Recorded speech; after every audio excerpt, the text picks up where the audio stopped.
bakers, Chef Colette here, your dough doctor, and welcome to my YouTube channel, Ask the Dough Doctor.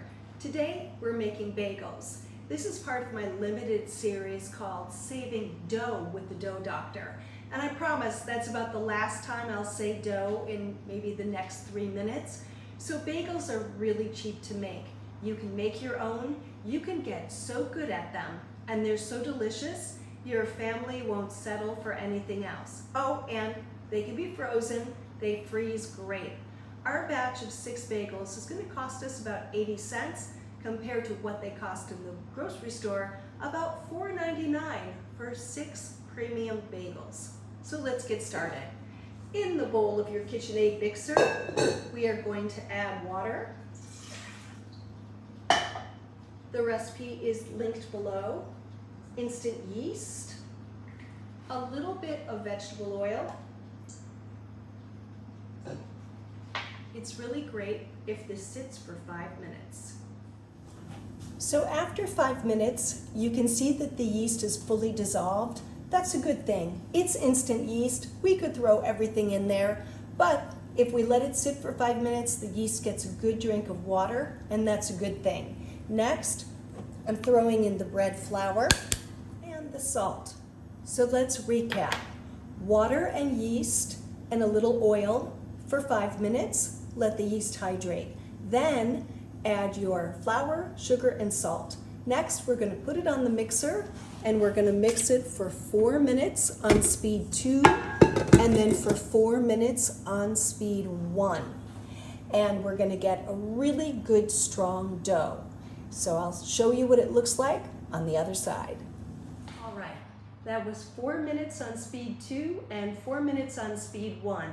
We start on speed 2 with a dough like this, which is really a low hydrated dough, so that it combines nicely. If we start on speed 1, it's just gonna go around and around, and it's not gonna pick up all the flour that's on the edge of the bowl. So speed 2, speed 1. All right, and you can do that with any yeasted dough. If you feel the mixer, the dough hook isn't grabbing, you can always increase to speed 2, but not above speed 2, and then go back down to speed 1. You can also knead it by hand. I do have an older video of mixing bagel dough by hand. You might not have a mixer, that's fine. I'll link it below, but just forgive, it's my older kitchen. It's a little rough, but all the information is there.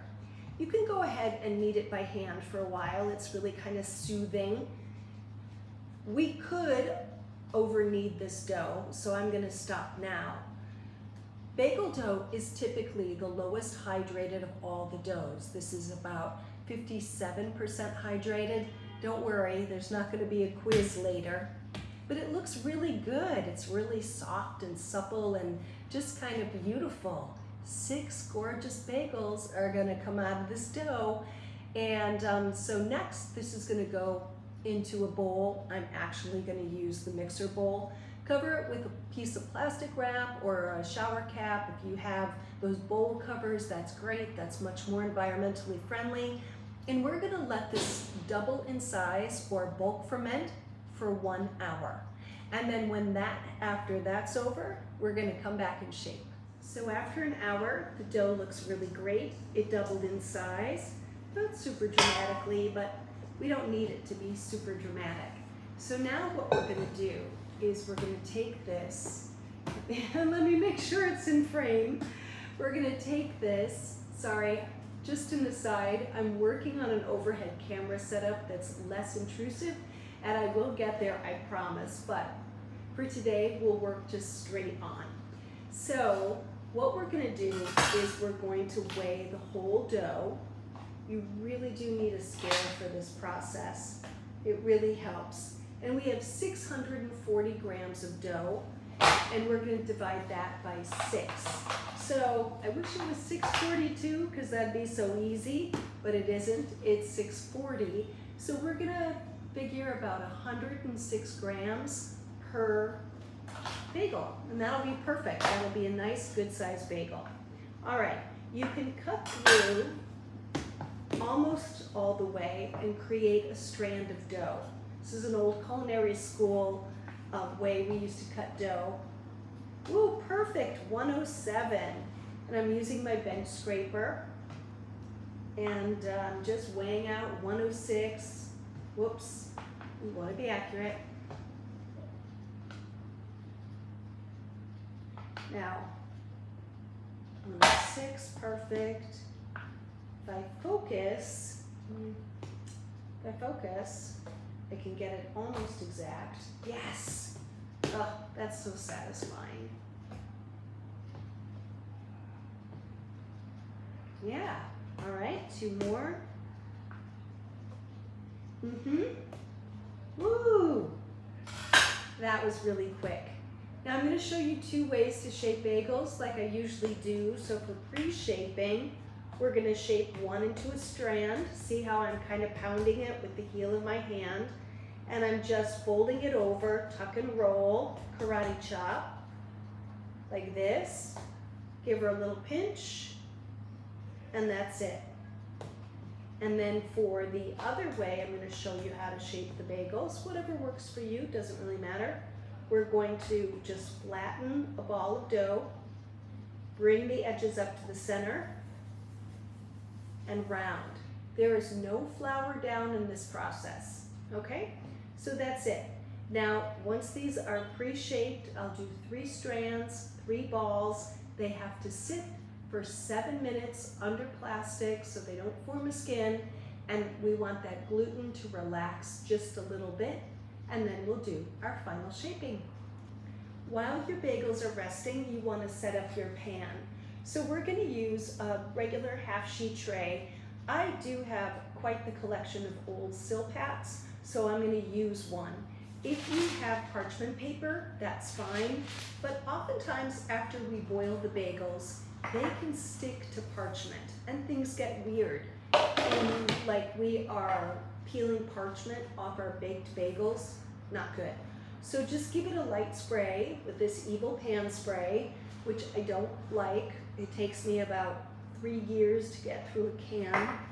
Or just a little very thin film of vegetable oil, just so they don't stick, because that's really a bummer. There's some interaction with the boiled dough and the parchment paper. Used to happen a ton at the culinary school. All right, so my pan is right off screen, but I will access it and you guys can see me shaping, all right? No flour down.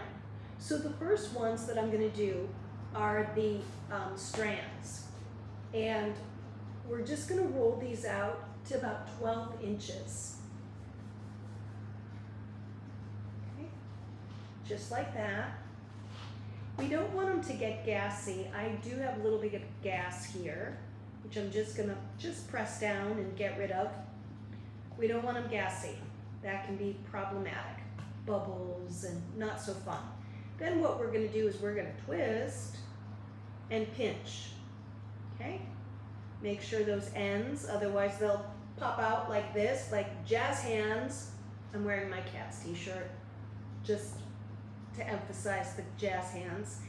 And what we want to do is then work the join on the work surface. Again, no flour down. If we have flour down, the bagels will slide. And also if you have like a part of the bagel that's kind of thick, you can, it doesn't have to be a join, you can thin it out on the work surface, all right? And then what we want to do is make sure, see where the seam is? Seam side down. All right, let's do another one. I'll speed this up in post. Fix it in post. Wrap around, pinch, pinch, pinch, and then secure that join on the work surface. You can spritz a little water down. My water bottle is in the other room because it doubles as my water bottle for ironing. That's okay. Again, seam side down. And we want this hole to be large. We don't want it to be, you'll see in a second. Watch, when I do one of these that's round, I just stick my finger in the center. The kids love to do these. Stick your finger in, then you get 2 fingers in there, then 4 fingers, and then you go round and around and around. The thing of it is, if the hole is small, it's going to close up completely when we boil and bake our bagels. So we want to have it good size to start. And if the hole closes up, we have more bagel bread rolls than bagels. All right, let's finish this up quick. Then we're going to cover these. They'll sit for 15 minutes covered. Let them just kind of proof ever so slightly. Then they're going in the refrigerator for a minimum of 2 hours before we boil them and bake them.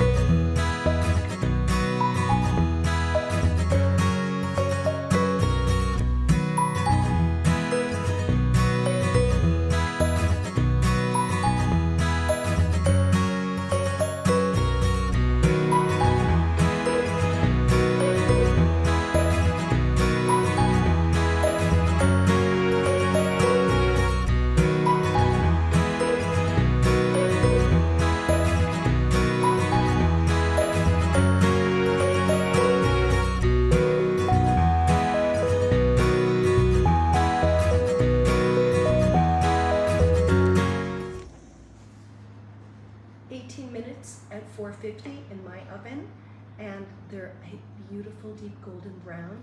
The brown sugar, you can also use honey or molasses in the water or malt syrup, and that little bit of baking soda also help with the caramelization. So that's it, a half dozen bagels for about 80 cents. And they'll freeze beautifully if there's any leftovers. So that's it. Thank you so much. Please leave me notes in the comments below.